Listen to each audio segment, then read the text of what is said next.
The White Bear Area Chamber of Commerce and SCC TV are proud to present Your Business Matters, dedicated to your business needs. The White Bear Area Chamber is a nonprofit business organization serving as advocates to the White Bear area and its business community. Now, here's the Executive Director of the White Bear Area Chamber and the host of Your Business Matters, Tom Snell. Welcome to Your Business Matters, brought to you by the White Bear Area Chamber of Commerce. Each month we interview community leaders and local business owners so you can be informed about the developments in our community. I am pleased to welcome Jackie Reese, Executive Director of the Greater White Bear Lake Community Foundation. The Greater White Bear Lake Community Foundation gives community-based nonprofit service organizations the opportunity to increase their charitable giving operations. Jackie, thank you very much for joining us today on Your Business Matters. Thank you, Tom. It's delightful to be here. Great. I want to start out by asking you exactly what is the Greater White Bear Lake Community Foundation? We are a public, not-for-profit organization. We are a foundation that is set up to inspire philanthropy and to enrich the lives of people who live in the communities that share the shores of White Bear Lake. Tom, there's many different types of foundations. Yes. There's a private foundation, which is established perhaps by a wealthy individual or wealthy family. Okay. And they operate very differently than a community foundation. All right. There are business corporate foundations established by a company, whether it's 3M, General Mills, larger companies usually.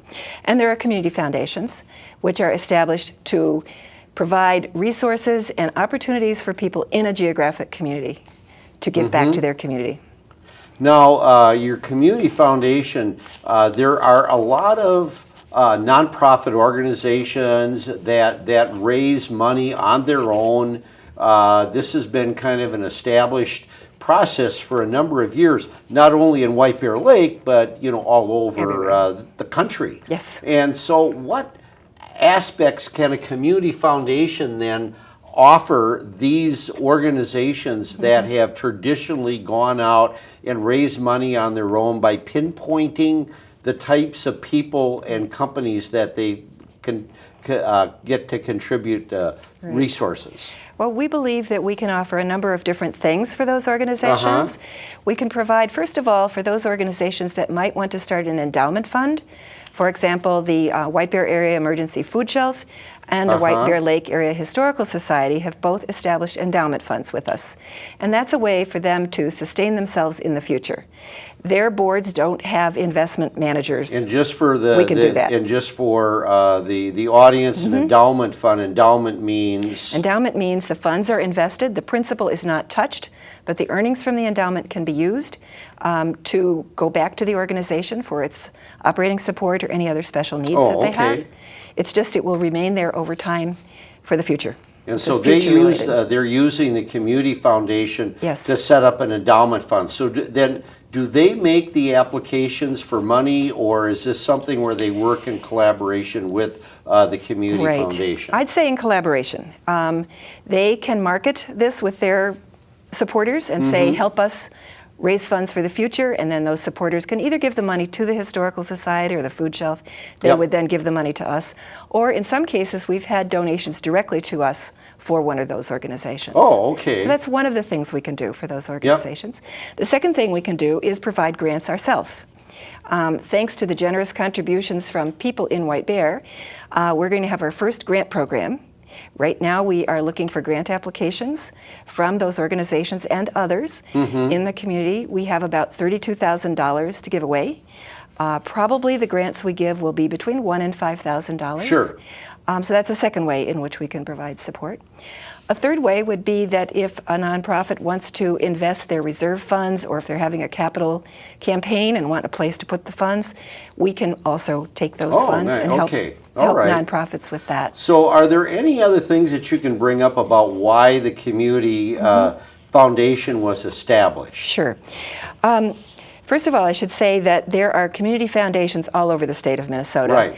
Our area is really late to the table in establishing a community foundation. Because usually you consider White Bear Lake to be one of the the first to the table. Right, and I think we're kind of last now at this point. Uh-huh. The Minneapolis Foundation, for example, was established about 102 years ago. So you got a Minneapolis Foundation. St. Paul Foundation, 76 St. years Paul, ago. okay. And then in most of the major cities, Rochester, Duluth, St. Cloud, they all have community foundations. So does this mean, though, that even though we were late to the table, we're going to be one of the first, I would say the word, established suburban areas that has set up a foundation in the state of Minnesota? No, I can't say that because many, many communities throughout the state, much smaller than White Bear, really have established community foundations. Can you name foundations. a couple? Well, in our neighboring community, Shoreview and Vadnais Heights have Shoreview community and foundations. Vadnais Heights have yes. And St. Anthony Park. Wow. Wilmer, Brainerd, Bemidji. Wow. All of those cities that start with W's, Winona, Waseca, Wabasha, they all have community foundations. So, and these community foundations that are established, again, are they used so that people will keep the money in their own community? Is that one of the reasons? We're geographically focused. Everybody is focused on their local community. And I should say we've talked about how we can help our community organizations, but one of the main things that we do is help individuals, families, and businesses with their charitable giving. Individuals or a family or a business can set up a fund with us in their name, and then they can do their charitable giving from that fund.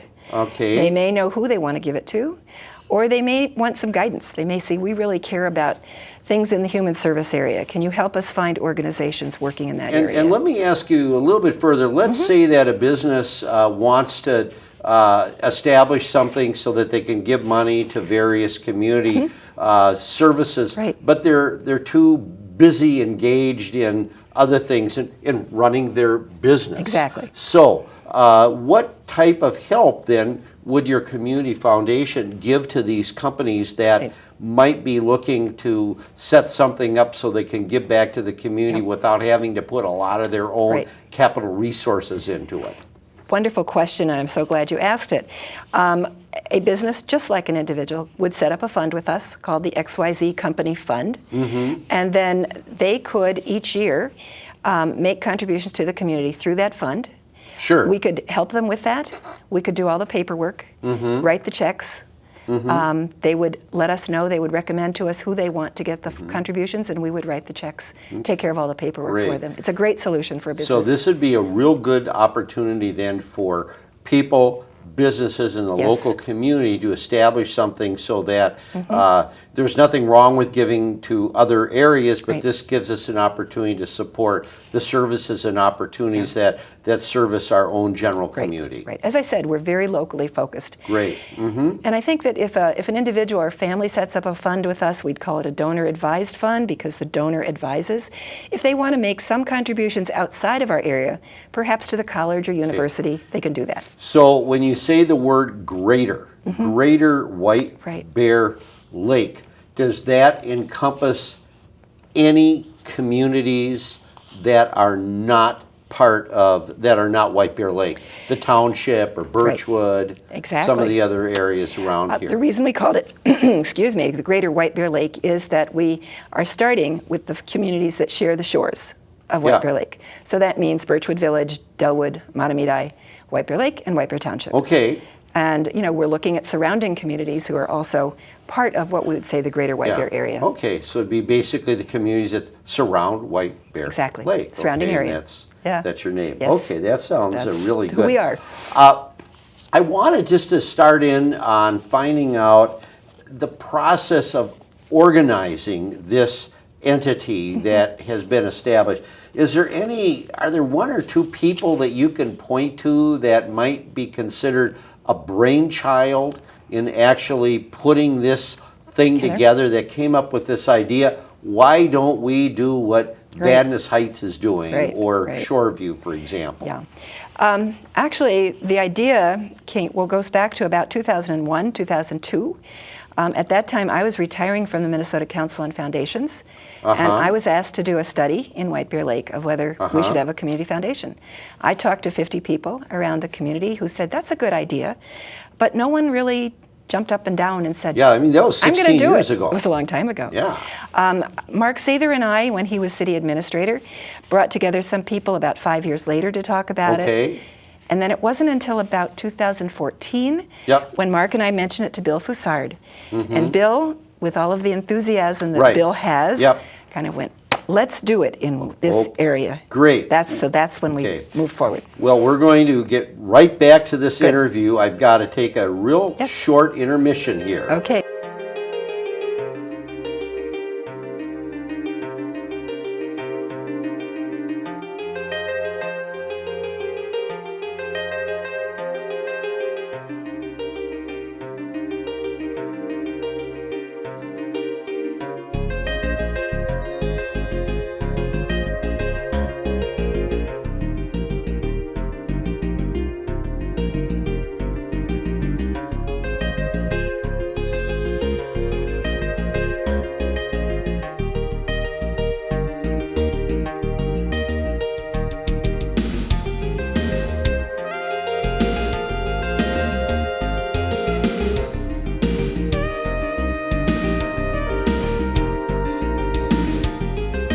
Thank you, Jackie, for joining me today, and welcome back. I wanted to cover some other things Okay. related to the Community Foundation. We started talking about some of the people that were involved in implementing this wonderful new program for our community. And we left off with Bill Foussard. Right. And so he would be one of the people that has taken on this challenge, correct? Yes, correct. Bill has been serving as the chair of our board. Okay. Brings all of his enthusiasm that Bill brings for this area. Carol McFarland has been serving as our vice chair. She was one of the founders, along with Bill. Some of our other officers are Brady Ramsey, who is our treasurer from Ramsey & Associates, and Eunice Cote, who's our secretary. Bob Schneeweiss of S Capital Wealth Management serves as our investment chair, and he has a committee that has 5 other people from the community who have investment and professional financial experience. So we feel very comfortable that we have a great investment committee. Okay. What I want to do too is go through just a real brief biological sketch of these people that Sure. are on your board here, your board. Bill Foussard is what? Bill is the owner of the Best Western Country Inn and Rudy's Okay. here in White Bear Lake. Carol McFarland is a former state legislator and a Right. community volunteer. Brady Ramsey is the owner of Ramsey & Associates, CPA firm. They're located in Matamidi. Located I in think. Matamidi. And thanks to Brady, we have a small office in his building over there in Matamidi, which Sure. is nice. Eunice Cote is a community volunteer who's been very active in a number of organizations. Bob Schneeweiss, as I said, has his own investment firm, S Capital Wealth Management. Ryan Steen, the plant manager for International Paper, Right. chairs our governance committee, and is also chair of a committee right now that is planning a program called Leadership Yeah, Tomorrow. and I was going to wonder about some of the other aspects of the foundation. You just brought up the Leadership. other part that Ryan Steen is involved in. So there are some other things that the Yes. Community Foundation is bringing to our community, and could you elaborate a little bit on that? Yes.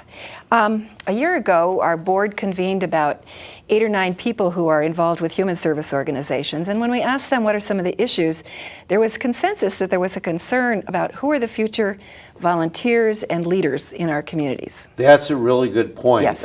If you look, a lot of the baby boomer generation are moving on to other things, and there needs to be a fresh approach to bringing Exactly. new people in Right. to service our community needs. Right. And so, That's what we picked up on, and so we talked with both the Chamber Yes. and the Rotary Club of White Bear. And so in partnership with those 2 organizations, the foundation is planning a program we're calling Leadership Tomorrow.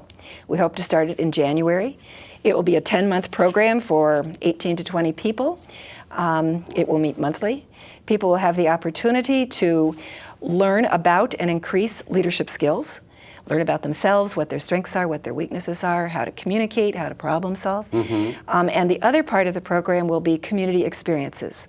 So we'll let people have an opportunity to learn about what's the arts and cultural life of our community. What are some of the environmental issues? What are the educational issues?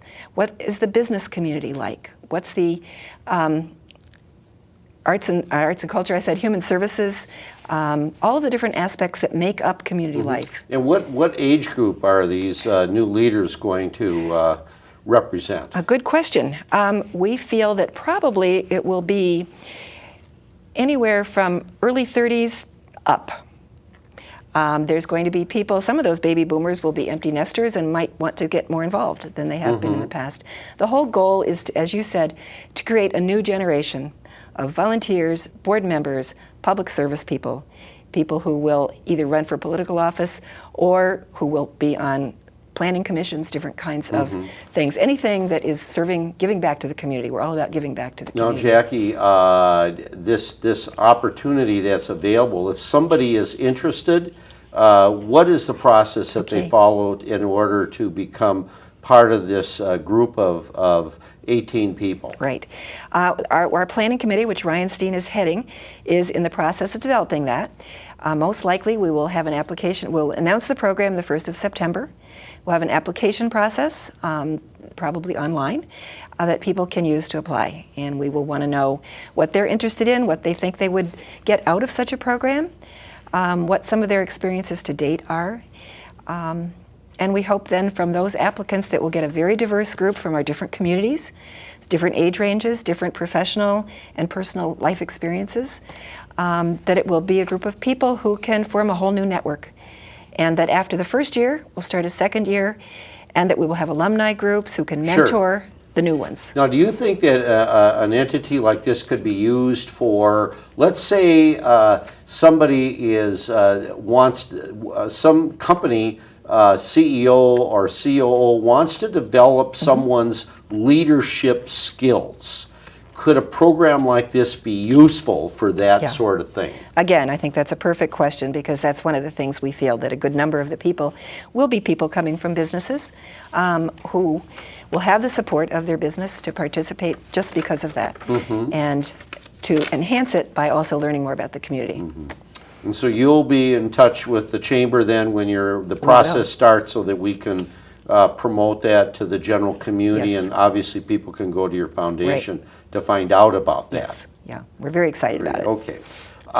We talked a little bit earlier about the community service organizations in our area, and I wonder if you can add on a little bit to the services that the foundation has provided so far for some of these community organizations that have asked for your support and help. Right. Well, as I said, we're in the grant making process, so we don't know who will be applying for our grants or who will receive grants.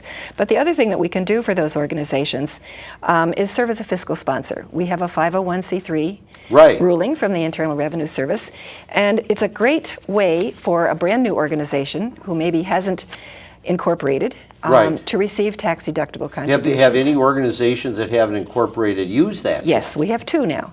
One is the Lake Links Trail Association. People are familiar with the trail that's going to be going around the lake. We are the fiscal sponsor for that group, and so we have already had some contributions to us, and we will use that to make grants to Lake Links Association. Wonderful. The second is a program called Giving Gardens, which was started in White Bear Township by Christopher Harms, and again, it's a project that he has started to provide growing gardens for individuals and organizations, and then the proceeds of the produce, over 51%, go to people in need. Great, wonderful.